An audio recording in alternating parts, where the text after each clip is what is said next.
And we're recording. Yay! I did it all. So, all right. Good afternoon, everyone. Thank you for joining us for Lunch with Leaders. Today, we have two amazing leaders, and we're talking all about redistricting. Of course, my name is Fallon Mcclure. I'm the Executive Director for Georgia Alliance for Social Justice, and we have with us Janet Grant, the Vice Chair of Fair Districts Georgia, and Cindy Battles, the Policy and Engagement Director for Georgia Coalition for the People's Agenda. So welcome. Thank you for joining us this afternoon. And I want to let y'all say anything else y'all like to do in introducing yourselves. Well, thanks for having us today, Fallon, and thanks for those that are joining. This is a really important and very timely topic, so I think it's going to be an interesting conversation. And I always like being on a panel with Cindy. Awesome. We just this happens to us a lot, and I'm always down for it. I'm like, yes, Janet's there, count me in. Great. And then Fallon's going to be there, and I'm like, oh, okay, yeah, for sure. So really appreciate Carolyn extending that invitation. As Fallon said, I am the Policy and Engagement Director for the Georgia Coalition for the People's Agenda.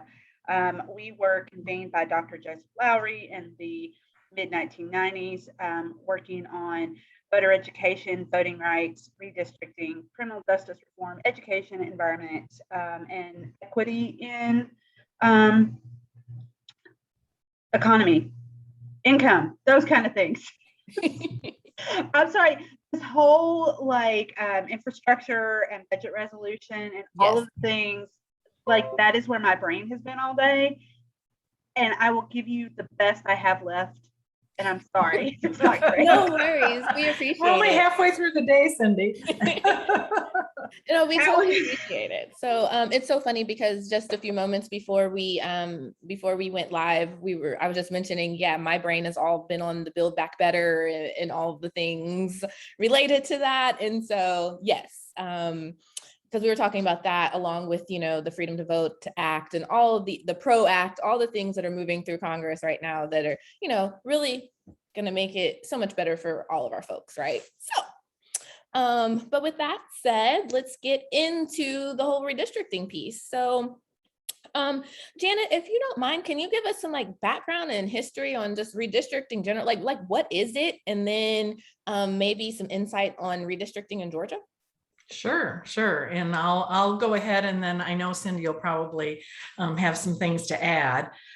So first of all, what redistricting is a process that happens at least every 10 years.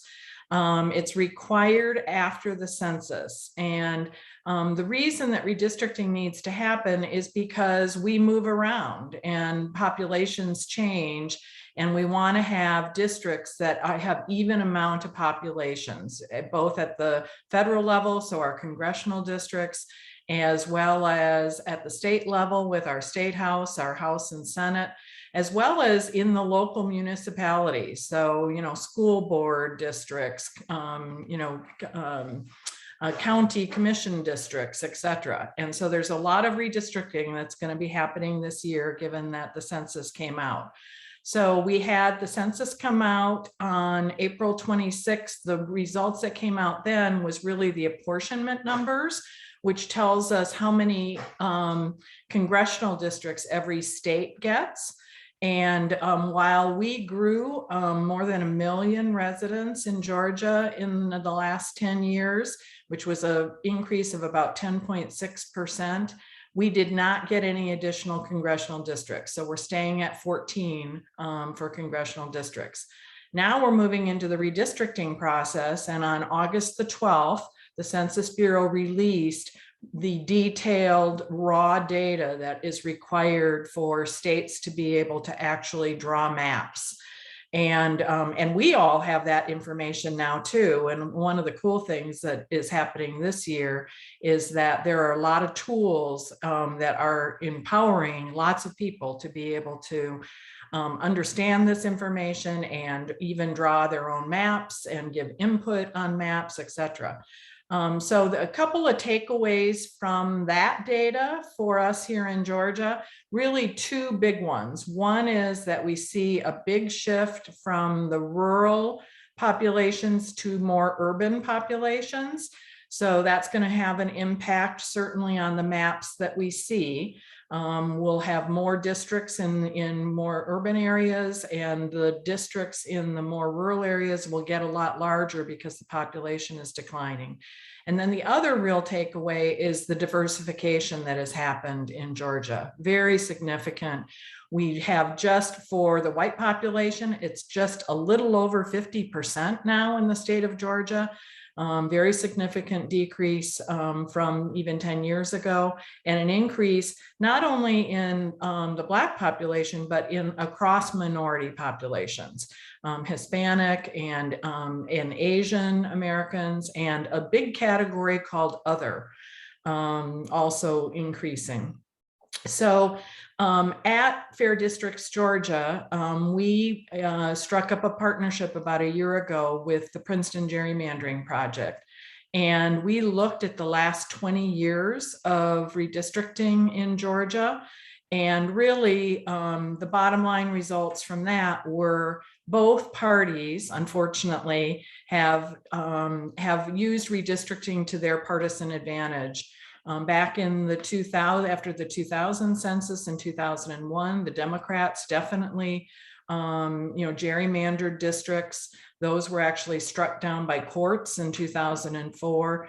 And since 2005, the Republicans have been in control, and they have gerrymandered, not just at the 2011 point with the redistricting that happened at that point, but they have made use of a kind of an oddity here in Georgia of mid-cycle redistricting. So we've had a lot of, kind of playing with the district maps in order to make their seat safer all the way through the decade, over the last decade.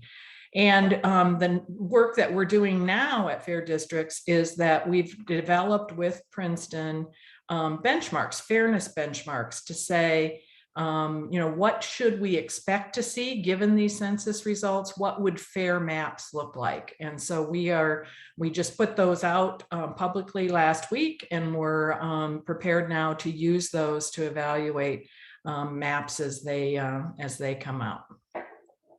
Thank you so much for that. So speaking of maps and maps that have just come out, we saw that it looks like there's been one potential map introduced, right? I assume by the Republicans, I'm not positive, but so there's been a lot of chatter and like, ooh, into some of the things you spoke of about, kind of changes in some of the urban districts, and then some of the, so in comparison to your fairness map, I'm just curious, like, obviously I wish I could put it up on the screen right now and do an overlay, right? But like, compared to your fairness map, how does this current map, I guess there's only one circulating right now, how does that compare? So we are literally working with Princeton right now to do the detailed comparison to our benchmarks. What I will tell you is that Princeton, for their kind of national view of their evaluations that they're doing across the country, they gave that map a C on a scale of A to F. So, and that was looking at partisan balance, at competitiveness, and about minority representation, which are the things that our benchmarks also are looking at. What we saw in that, again, there were some pretty significant changes because there were significant population changes across Georgia. For instance, Carolyn Bordeaux's district, District 7, she had, in that district, there were 94,000 more people than what the new population amount for a congressional district is. So that district changed significantly. And I'm sorry to jump in, but what is the typical amount for a congressional district? I have that number here somewhere. It's about 760,000, Cindy, am I remembering that right? Yeah, about 760,000, and she was 94,000 more. Significant. Yeah, very significant. Very significant. And then there were other districts, in the state where they were, kind of the flip of that. So what most people are talking about right now are, is District 6 and 7. and what that partisan balance looks like now for both Lucy McBath in 6 and Carolyn Bordeaux in 7. So we'll see whether that map stands or not. What we applaud the redistricting leadership on the committees is releasing it early, and we want to see the other maps early too, so that we can all have a chance to review those and be able to do these analytics on them before we get into special session. Last time in 2011, literally maps dropped, and Cindy, I think, was around at that time, so you may be able to tell us more detail, but I think they dropped on a Friday and they were voted on like on Monday or Tuesday of the following week. So this is what we've been asking for, is to have it early, to be able to review and give feedback to the committees before we get to special session in November. Thank you. And I think it's important to note something that Janet touched on a little bit. We have the congressional maps, which we applaud them for providing those, but we haven't seen the state district maps yet. And we know that they can significantly gerrymander those more than they can the congressional district, with the way that the population is spread out. And I do want to, we are talking a lot about 6 and 7 and how that impacts the 2 Democratic representatives, but I do want to talk a little bit about the fact that to make that district more balanced, when they decided to redraw it, basically what they did was they cut, from what we can tell with the lines, because remember, this is sort of like an overlay map. It's not, so the data is hard. They basically cut the AAPI community in half and reduced the voting power of the AAPI community in the way that they drew that. Got you. And so, okay, try not to go off the deep end, Cindy, but then the lawyer in me is like, oh, okay, anytime I hear you're significantly, cutting off a community and making it where they can't vote as a block, perhaps we still have a voting rights challenge under some of the provisions of the original Voting Rights Act that haven't been all cut out by, Shelby v. Holder. Is that true? Okay, so yes, and right, because all they have to be able to do is justify why they did this. And if someone wanted to say, oh, this was a gerrymander based on race, the state of Georgia could literally go up to the Supreme Court and go, this isn't about race at all. This was about partisan politics. Because what the Supreme Court has done is said, yes, you cannot redraw districts based on race and deliberately diminish the voting power of certain communities of people. But we don't really want to dive into the politics of if you redraw lines based on partisanship, right? The Supreme Court just basically gutted any hopes of. So to prove that something is based on race can be very difficult, especially if they're willing to go, no. We were just trying to, make this a democratic safe district so that we could make this district less safe for the Democrats. Literally, they could admit to doing that. The Supreme Court would go, sounds cool. Let me make sure that I understand this and that all our folks understand it. At the Supreme Court level, it is okay to gerrymander to try to save your seat or whatever, but not on race. Right. So it's okay to try to shape a district in a way that ultimately you're not representative of the people there. Like, you're essentially trying to choose your voters, right? So they say that's okay to choose your voters as long as you don't choose them based on race. Right. Oh. Yeah, and I think the frustrating thing about that opinion was they actually did say that partisan gerrymandering shouldn't be, but they said, we don't want the federal courts to be, ruling on that. You need to pass laws to outlaw partisan gerrymandering. And unfortunately, here we are, how many years later, and we don't have something passed yet. If we did pass, like the Freedom to Vote Act, that's before Congress right now, or the precursor to that, which just went out of my head. We've got too many names for too many acts here. You know, that would have outlawed, or the Freedom to Vote Act would outlaw partisan gerrymandering.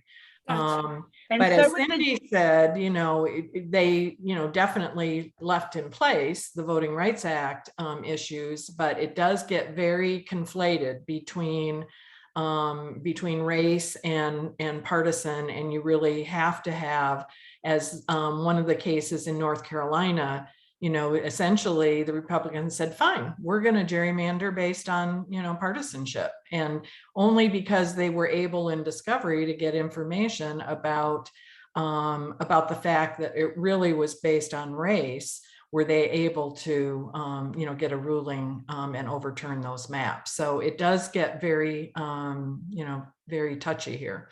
So it seems like making it where everyone can vote would be, and vote for the people, regardless of party, would be something that everyone would want, right? And so seemingly we would want it where, regardless of party, wherever you live, whatever the consensus is, that's who we choose, right? And so I guess what I'm getting at is, like, Cindy and I have been on things for a nonpartisan redistricting commission in Georgia. Like, we went on these tours, 3-5 years ago, all around the state, talking about how we want a nonpartisan redistricting committee, how it's come up it comes up every year at session. It never gets passed. So, I mean, this is, I guess, more of an opinion question, right? But I'm curious to both of y'all, why do y'all think that on both sides, folks are not willing to have like this nonpartisan redistricting at the state level to just make sure that it's fair for everyone? Well, we definitely have Democrats right now in Georgia that are interested in supporting that legislation. I think every single Democrat in the Senate, for instance, signed on to the Democracy Act in this last session. But the Republicans right now are in control, and they have the opportunity to, you know, be in control of these maps. So right now, from a purely political perspective, they're not interested in an independent commission. What I'm looking for, and we unfortunately in Georgia don't have the ability to do a citizen initiative to get an independent commission on the ballot.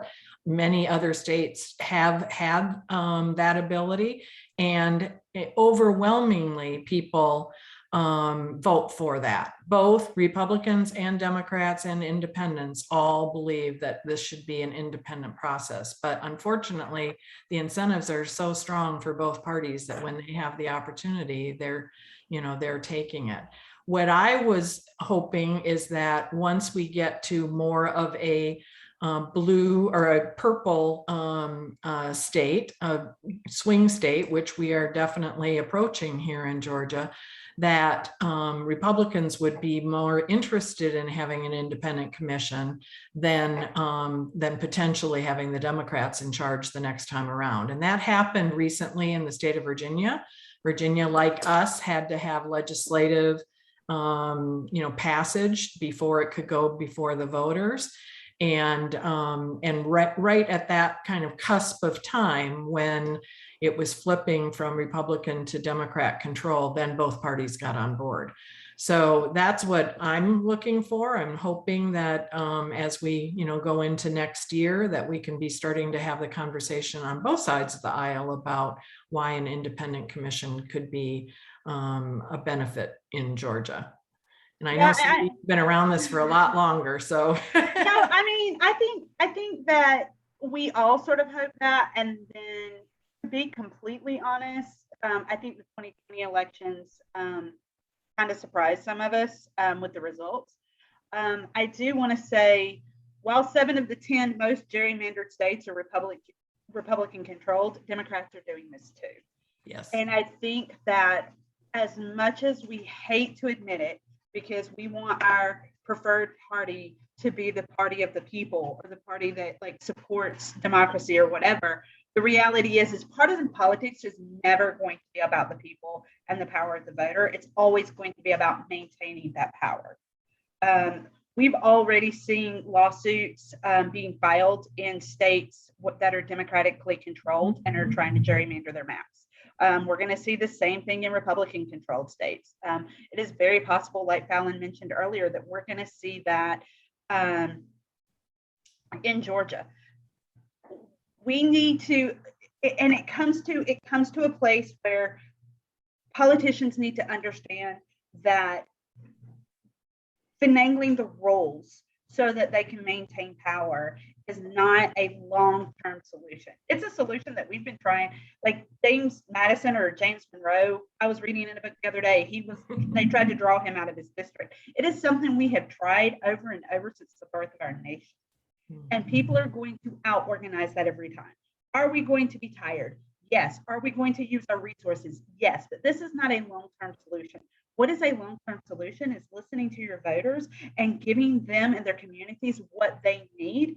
And then they'll vote for you and you don't have to cheat to get the votes, right? So we need a complete philosophy shift by those in power to give that. And we also, I'm sorry if this is not everybody's thing, we need to end the filibuster and we need to pass the John Lewis Voting Rights Act and the Freedom to Vote Act, because until we have that philosophy shift, we need those two bills to make sure that their districts are drawn and that they are no longer passing voting laws that make it harder for some communities to vote than others. And I would absolutely echo that. We really need that federal legislation. I would commend to you a New York Times editorial yesterday by Dave Daly. Dave is one of the kind of rock stars on redistricting and has written several books about this.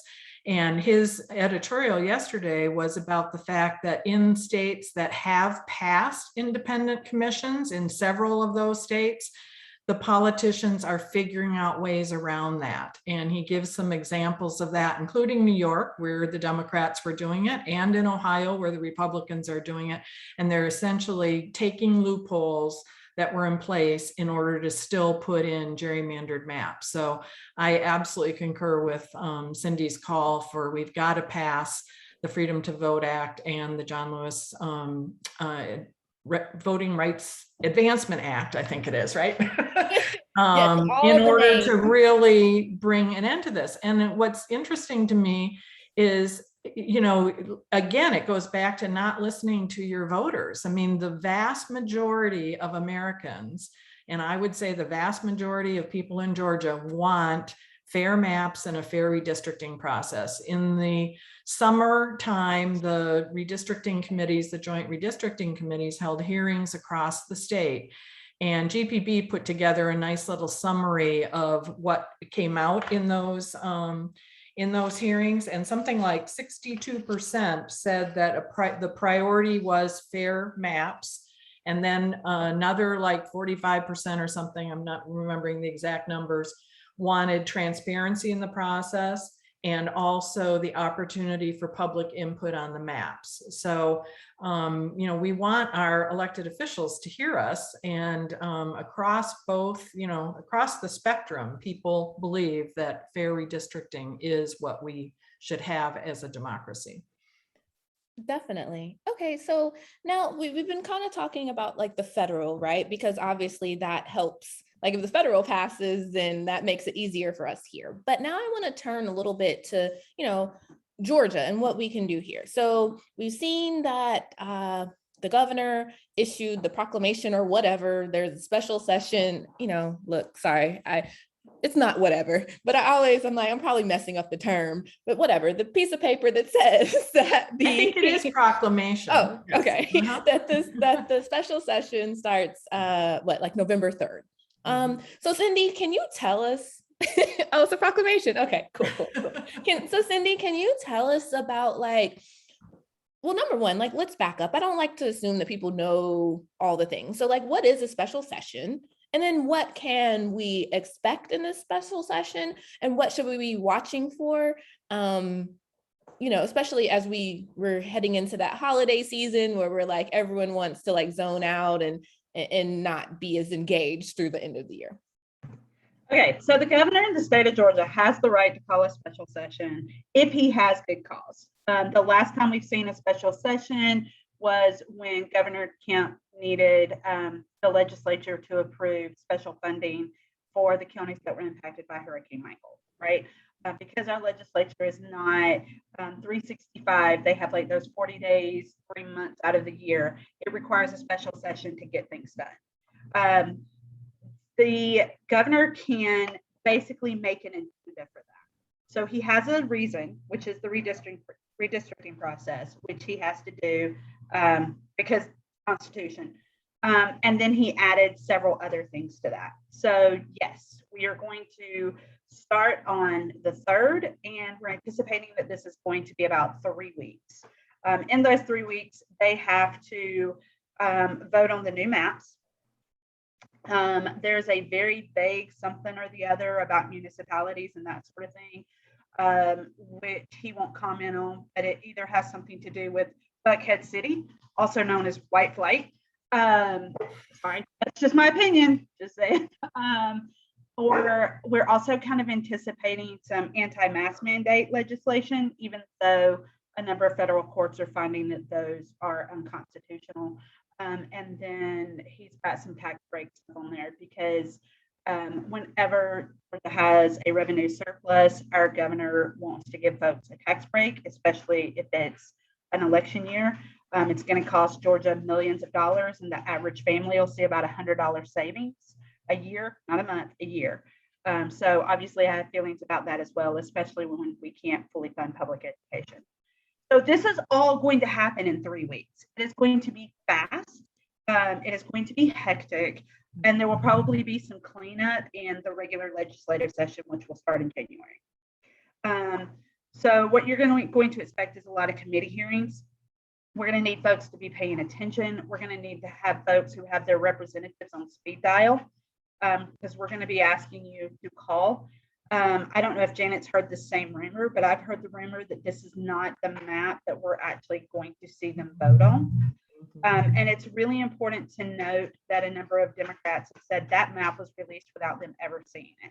So while we're wanting to give this appearance of giving the public time to comment and a transparent process and that sort of thing, I don't know that that's quite the truth of it. I will say that the last time I checked on the website, and Janet, if they've closed this, please correct me, but you can still make public comment on these maps. Yes, if you go to the website, and it's legis.ga.gov. So definitely still be contacting the redistricting committees. Definitely get ready to call your representative and your senator, not just about these things, but some of the other stuff that we think we're going to see during legislative session. And again, they're going to plan on being in there and out of there in time to, have a chance to eat their turkey and watch the football. And also, I think it's important to note that they're going to try to get in and out of there because a lot of them are running for other offices, right? And while they are in session, special or otherwise, they're not allowed to raise money, right? And so, which theoretically seems like a good idea, right? Like you shouldn't be able to, okay, Cindy, I see there's some. Okay, so individually, they're not allowed to raise money during session. However, while we were busy talking about election integrity last legislative session, it also passed a bill that creates what is basically a super PAC that is controlled by the governor and the lieutenant governor. And they can raise money through that the governor and lieutenant governor then gives out according to how they feel about each candidate. So yes and no. Sorry. Okay, so they can't raise money, like you can't say I'm Fallon Mcclure, House District, wait, what am I in? I think I'm in 34. Wait, are you saying you're running for office? Is this your official announcement?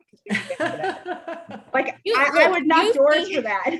Y'all have seen my Instagram. If you have or haven't, there's a whole video on there, a whole reel. It's actually pretty funny that I talk about not ever running for office. And when people ask me, what my it's like, that thing is like, no, never been approved, not my thing. So just a random little plug for my Instagram, right? Like if you see the video video, but so no, that is not an announcement.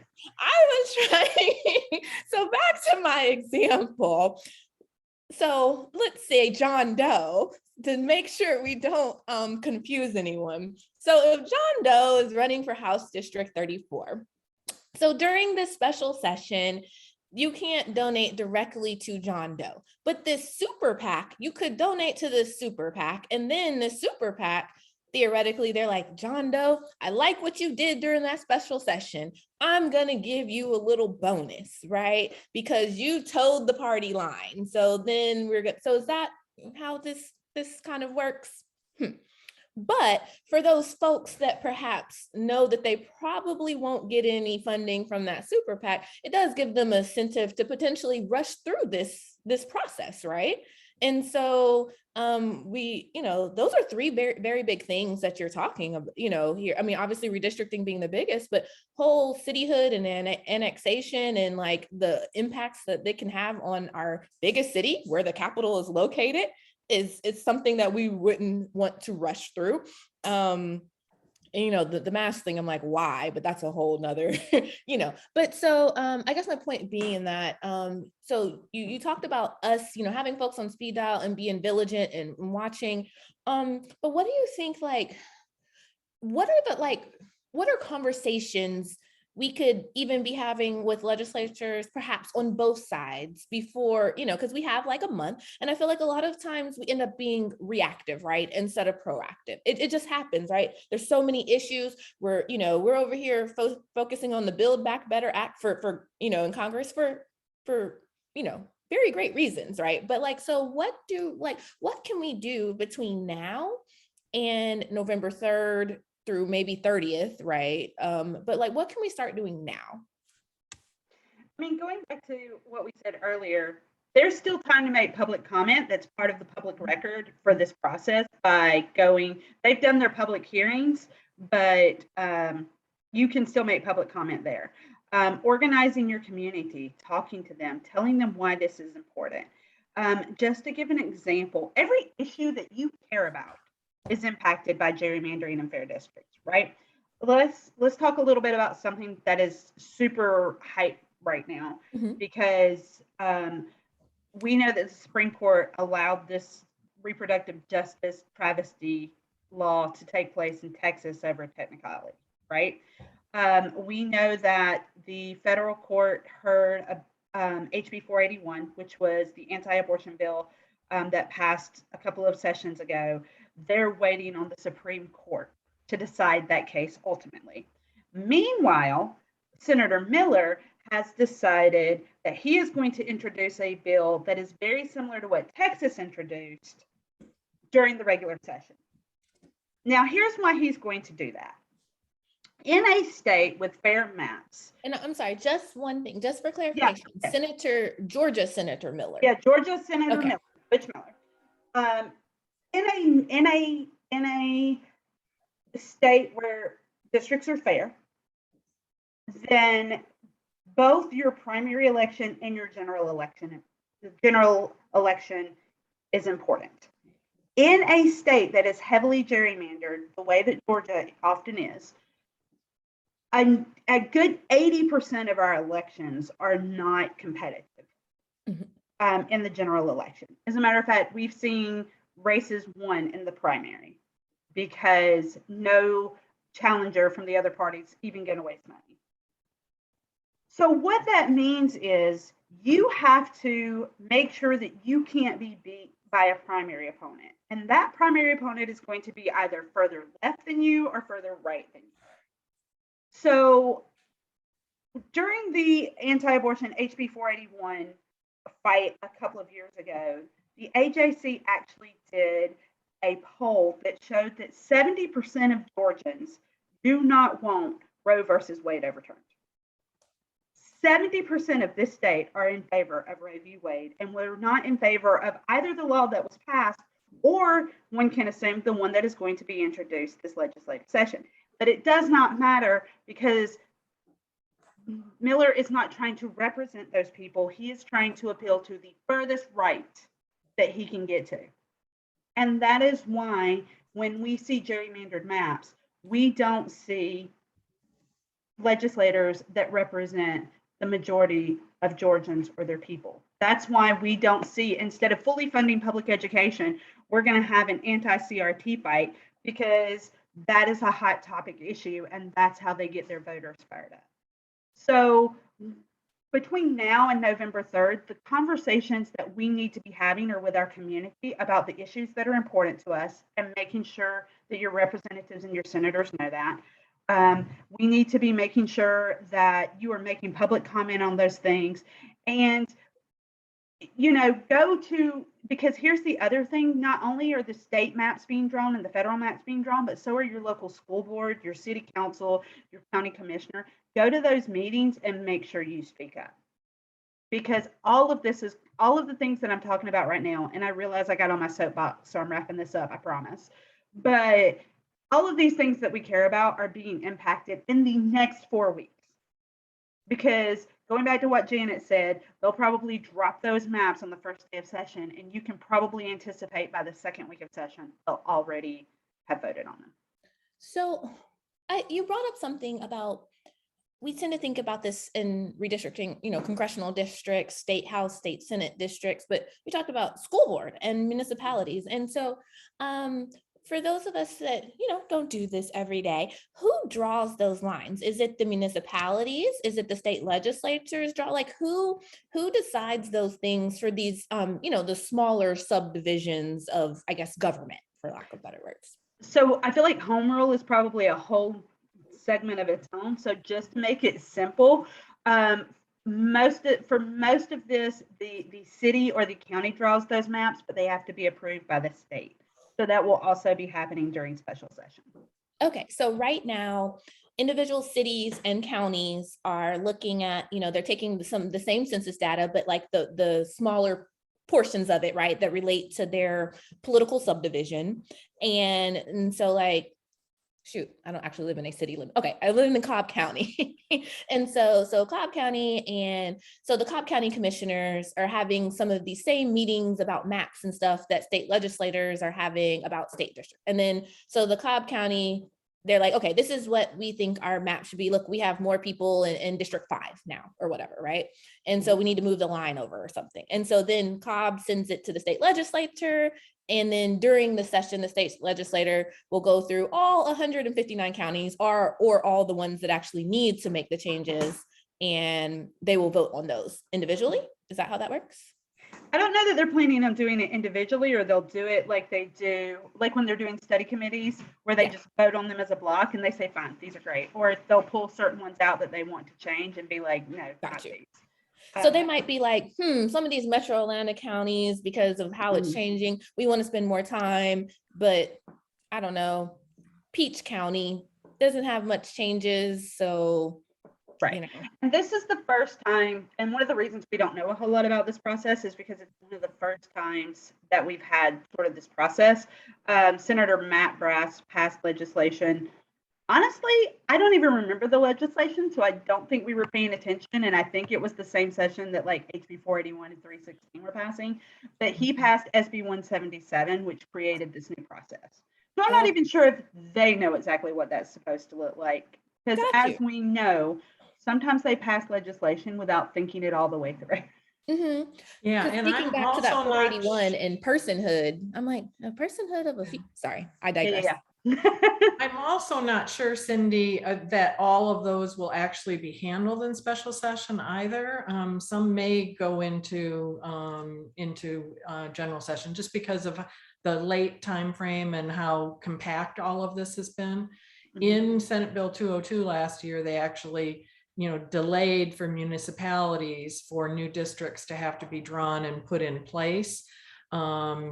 Because otherwise normally they would have been, for this year. And obviously with the census delay, that couldn't happen.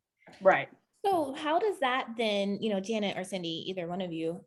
So if we don't have new maps for some counties and cities until, sometime during session, which could be between January and March, what happens to primaries that are happening in May?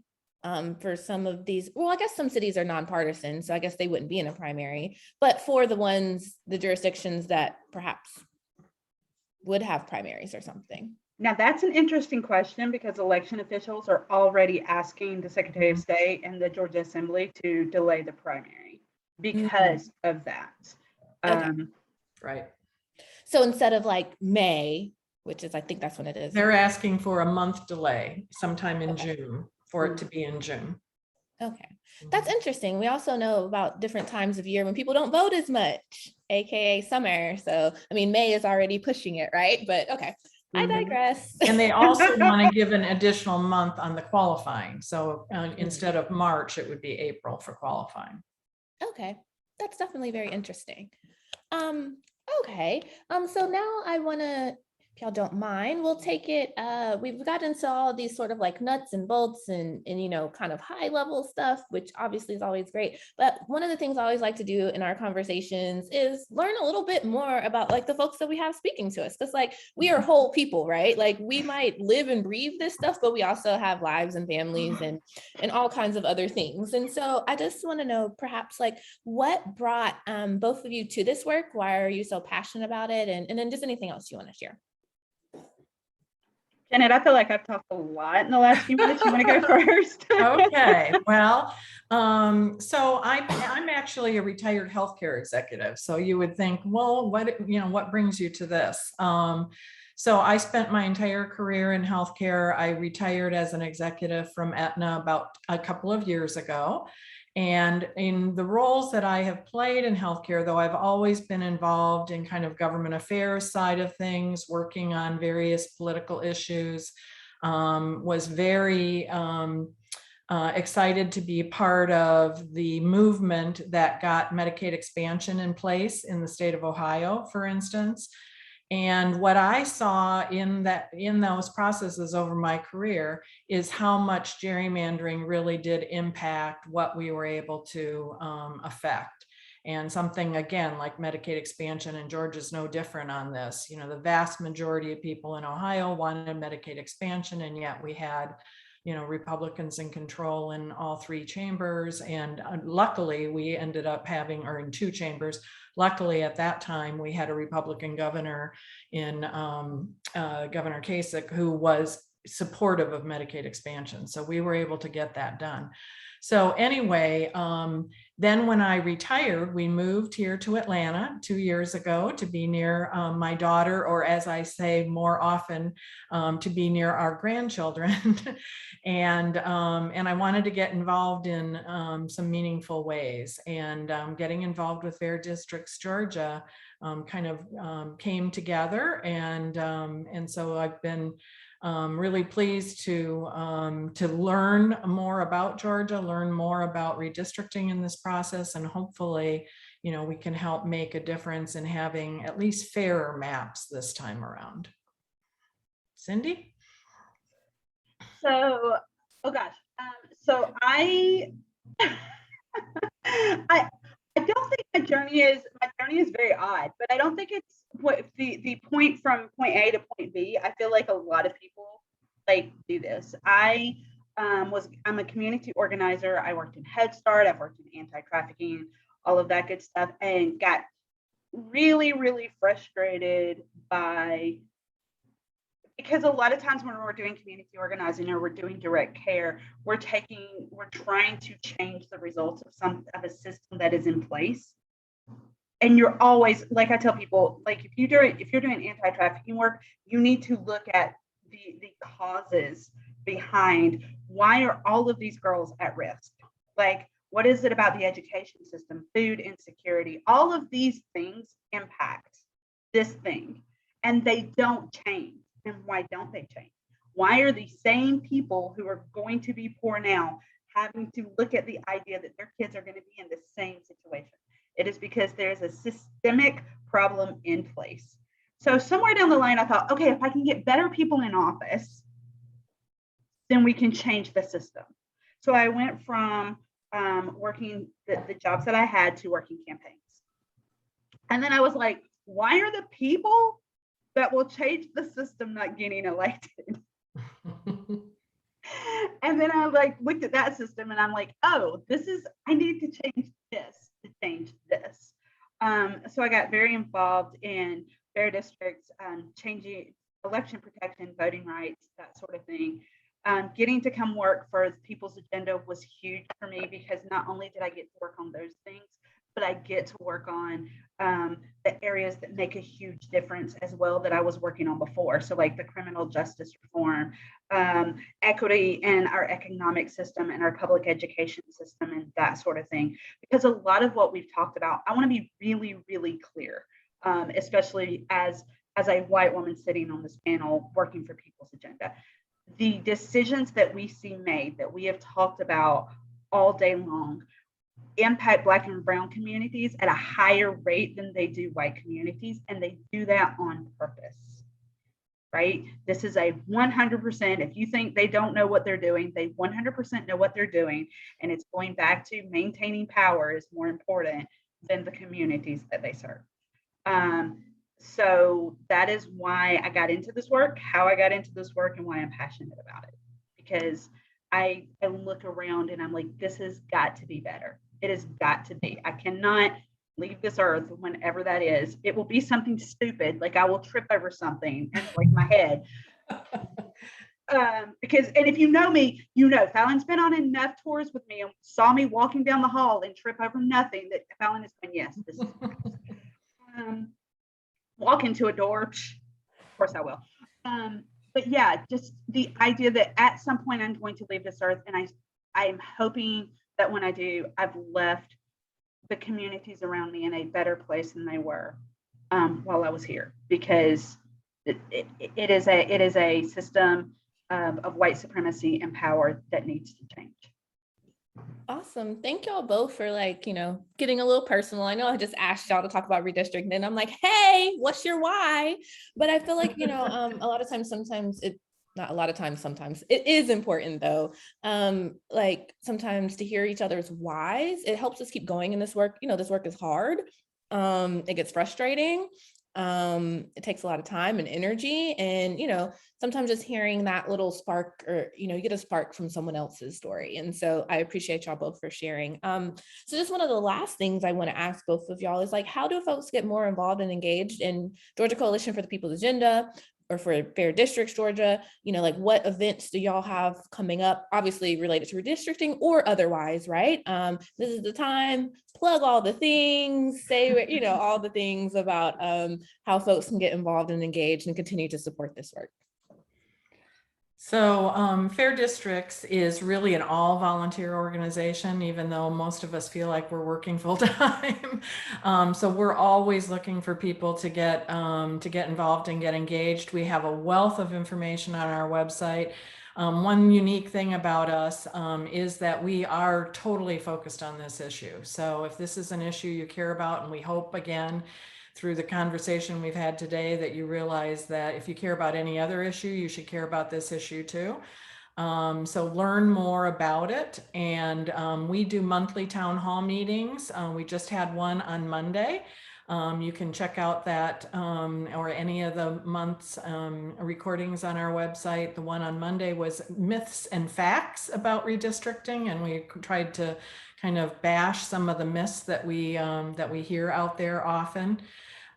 We are recruiting for what we're calling our action team. So along with other volunteers that have already been engaged, we're wanting as many people as we can to join us in this effort. We will be providing all the information you need to be able to make calls, to do emails, to rise up and bring forward these issues to make our voices heard to the committee members.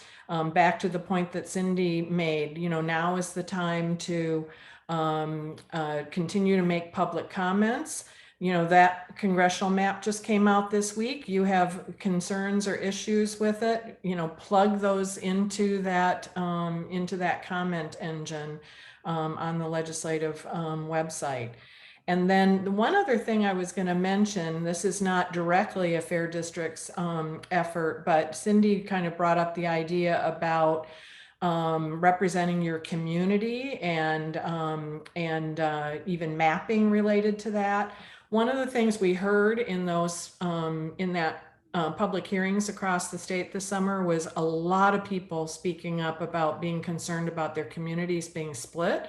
And they've been split for partisan purposes. One of the analysis that we did with our partnership with Princeton was we looked at all of the small to medium cities across the state, and there's, I think, 85 of them. So it's between the size of 10,000 population up to the size of a House district, which last time around was 54,000. 2/3 of those cities are split into not just maybe 2 House districts, even though they could be all in one House district. One example is Lawrenceville is split into 6 different House districts, which means you don't have a representative that is really representing Lawrenceville. So being able to come forward with what is my community and why is it important for it to be unified is a really important thing. And our friends at Faircount are working with a tool called Representable, which is another tool that the Princeton Gerrymandering Project brought out in order for you to be able to describe and map what your community is so that that can be input into the redistricting committees. And I think they're doing every Monday, you can find it on Mobilize, they're doing mapping Mondays where you can tune in and learn how to do that. It doesn't take long. It takes like 15 minutes to actually go through the process of mapping your community, but bringing that kind of information forward is really important. And then the last thing I'll say is after we get through this process next year, let's all engage together to start again in the conversation around redistricting reform.